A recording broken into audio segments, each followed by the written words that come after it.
Hello मित्रांनो, आरोग्य जागृतीमध्ये आपलं स्वागत आहे. आपण बघत आहात आरोग्य जागृती.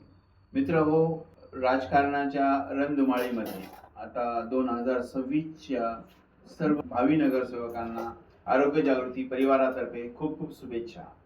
मित्र हो, कोणताही पक्षाचा भावी नगरसेवक असो की लोकप्रतिनिधी असो, यांना आरोग्य जागृतीतर्फे खूप खूप शुभेच्छा.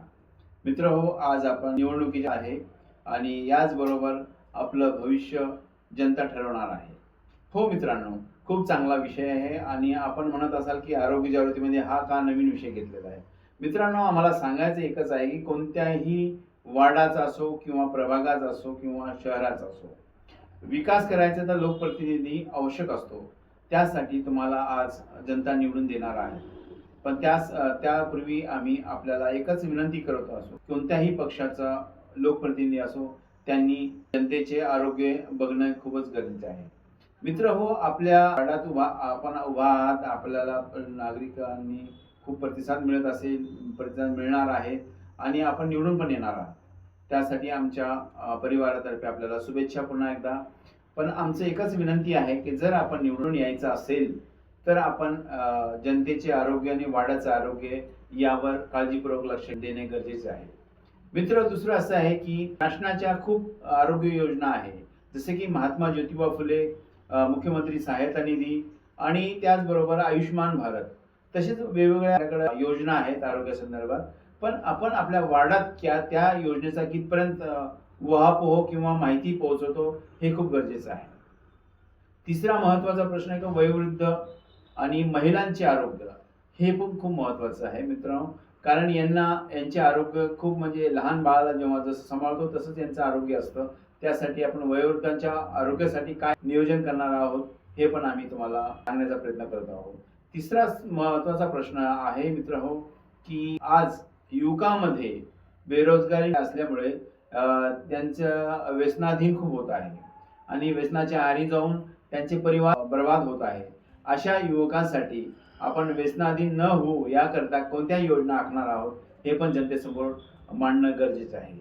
आणखीन एक मुद्दा महत्वाचा म्हणजे सांगायचा उद्देश आहे की तुम्ही महानगरपालिका अंतर्गत तुम्ही निवडणूक लढणार आहोत आणि प्रत्येक वार्डामध्ये महानगरपालिकेचं एक सेंटर, आरोग्य सेंटर असतं, हॉस्पिटल असतं. त्या रुग्णालयात कोणकोणत्या सुविधा आहे, कोण डॉक्टर आहे, कोणते कर्मचारी आणि त्यामध्ये आणखी काय सुविधा आपण करणार आहोत याकडे लक्ष देणं गरजेचं आहे.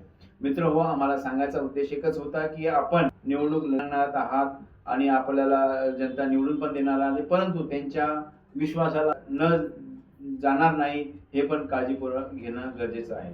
मित्र, कोणताही पक्ष असो, कोणताही लोकप्रतिनिधी असो, तो जनतेच्या हितासाठीच त्यांना जनता निवडून देत असते. परंतु शेवटी त्यांच्या पुढे नतमस्तक न होता त्यांना एकदम अधिकाराने तुम्ही मत मागा आणि त्यांच्या समस्या सोडवण्याचा प्रयत्न करा, एवढंच आम्हाला सांगायचं आहे. आमचे शहर प्रतिनिधी तुमच्याकडे येणार आहेत ना, पण तुम्हाला दोन शब्द बोलायचे आहे. याकरता या व्हिडिओच्या माध्यमातून तुम्हाला एकच विनंती करत आहोत की आमच्या लोकप्रतिनिधी आपण वेळ द्यावा. आम्हाला दुसरं काही विचारायचं नाही की तुम्ही काय विकास करणार आहे, तुमच्या लेखाजोखा देणार आहात, हे महत्वाचं आहे. पण त्याचबरोबर आरोग्य संदर्भात आरोग्य जागृती एकच महत्वाचा विषय आहे का जनतेचं आरोग्य. जनतेचं आरोग्य सुरक्षित निरोगी राहणार तर जनता तुम्हाला चांगल्या मताने निवडून देणार हे पण नक्कीच आहे. धन्यवाद. आरोग्य जागृति। कैंसर के सामने जहां हर पल महत्वपूर्ण होता है, वहां एक ऐसी जगह है जो सहानुभूति, समर्थन और संवेदना प्रदान करती है। आपका स्वागत है उम्मीद पैलिएटिव कैंसर केयर सेंटर में, जहां हम सहानुभूति और विशेषज्ञता के साथ देखभाल को नया रूप देते हैं। यहां हमारी समर्पित चिकित्सा पेशेवरों, योगदानकर्ताओं और देखभालकर्ताओं की टीम अपने रोगियों के जीवन की गुणवत्ता को बढ़ाने के लिए दिन रात मेहनत करती है। यह सिर्फ रोग का इलाज करने के बारे में नहीं है, यह समझने के बारे में है कि सफर क्या है। हम संकट समाधान देते हैं और समय को बेहतर बनाते हैं। दर्द प्रबंधन से लेकर भावनात्मक समर्थन तक हम अपनी सेवाएं प्रत्येक व्यक्ति और उनके परिवार की विशेष आवश्यकताओं के अनुसार व्यवस्थित करते हैं।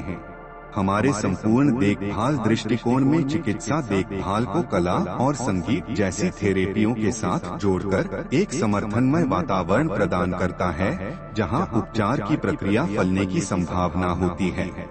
पेशेंट केयर गिवर हमें उम्मीद पैलिएटिव कैंसर केयर सेंटर में इलाज ही नहीं, एक समुदाय मिला जो हमारी समझता है और परवाह करता है। हमारी स्थानीय उपलब्धियों में स्थान हमारी स्थिति को शांति और समृद्धि देने वाली एक संबल परिसर है। हर पल को महत्व देने के हमारे मिशन में शामिल हों।